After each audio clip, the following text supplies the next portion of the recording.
Hello, and welcome to the Office of Justice Programs Territories Financial Support Center short video presentation on the Integrated Framework for Internal Controls. In this short video, I want to highlight 5 key components for building strong internal controls in your organization.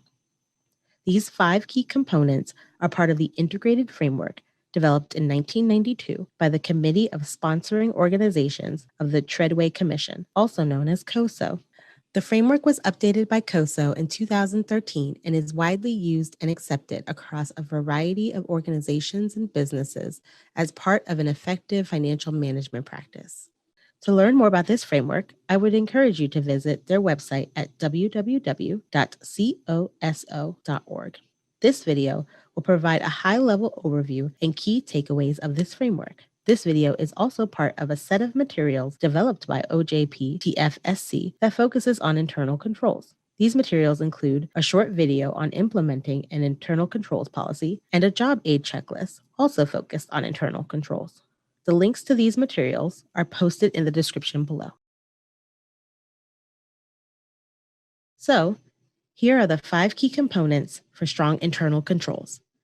There are a few important things to note. First, the order of the components matter. Just as you cannot construct an office building without completing the foundation, you cannot skip steps in designing, implementing, operating, and monitoring this internal control framework.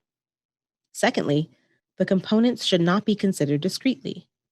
Instead, they operate together as an integrated system.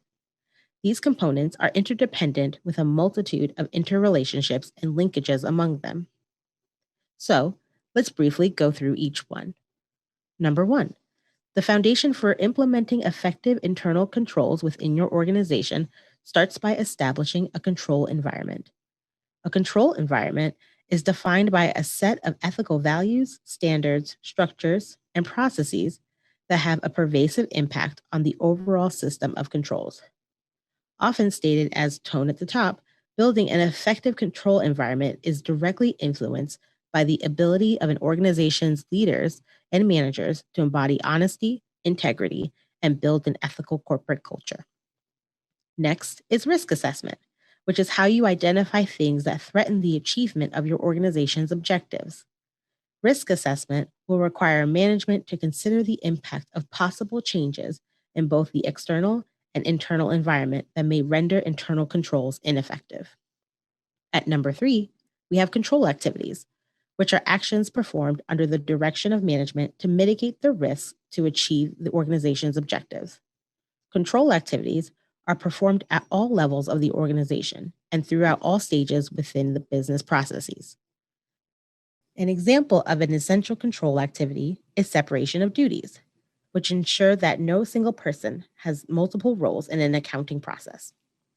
Next, we have information and communication, which is the organization's ability to convey information needed to perform control activities.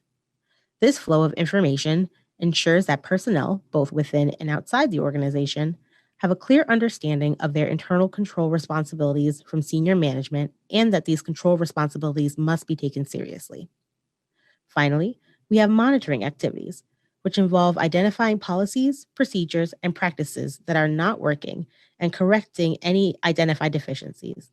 This involves ongoing evaluations built into processes at different levels of the organization. To help better visualize this integrated framework of internal controls, COSO has developed a 3-dimensional cube representation of the key concepts. The 5 key components, which I just described, are represented by the rows that go across the cube. The 3 objectives, operations, reporting, and compliance, are represented by columns. These objectives are what your organization strives to achieve. Operation objectives pertain to the effectiveness and efficiency of your organization's operations, including operational and financial goals. Reporting objectives pertain to the internal and external financial and non-financial reporting that encompass reliability, timeliness, and transparency. Compliance objectives pertain to adherence to laws and regulations that your organization is subject to. The organization's levels of structure are represented in the 3rd dimension, allowing you to consider internal controls from individual, divisional, or operating units and/or functional levels. We know that organizational structures will vary across different types of organizations and agencies. The key takeaway here is that building and maintaining strong internal controls is a shared responsibility that cuts across all levels of an organization. Finally, I want to highlight the 17 integrated framework principles, which represent the fundamental concepts associated with the 5 components. You will see them listed out here, categorized along each of the 5 components. Because these principles are drawn directly from the components, your organization can achieve effective internal controls by applying all these principles. For a closer look at these principles, I would encourage you to review the handout by COSO. I have included a link to this handout for your reference in the video description below. In summary, the 5 key components of internal controls are needed to achieve the objectives of your organization. This system of internal controls will require the support of your entire organization to carry out their respective duties regarding internal controls. Again, I would encourage you to visit the COSO website to learn more about the integrated framework. As you can see, establishing and maintaining a strong system of internal controls is an involved process that will require everyone working together to achieve the mission and goals of your organization. Using the framework and other resources developed by COSO and OJP TFSC, you can create an environment and culture that supports strong internal controls. On behalf of the Territories Financial Support Center, I want to thank you for listening. Please visit our website at www.ojp.gov/TFSC for additional resources, or contact us at ojptfsc@usdoj.gov if we can be of any further assistance. If you would like to stay up to date on our videos, click the subscribe button. Thank you for watching.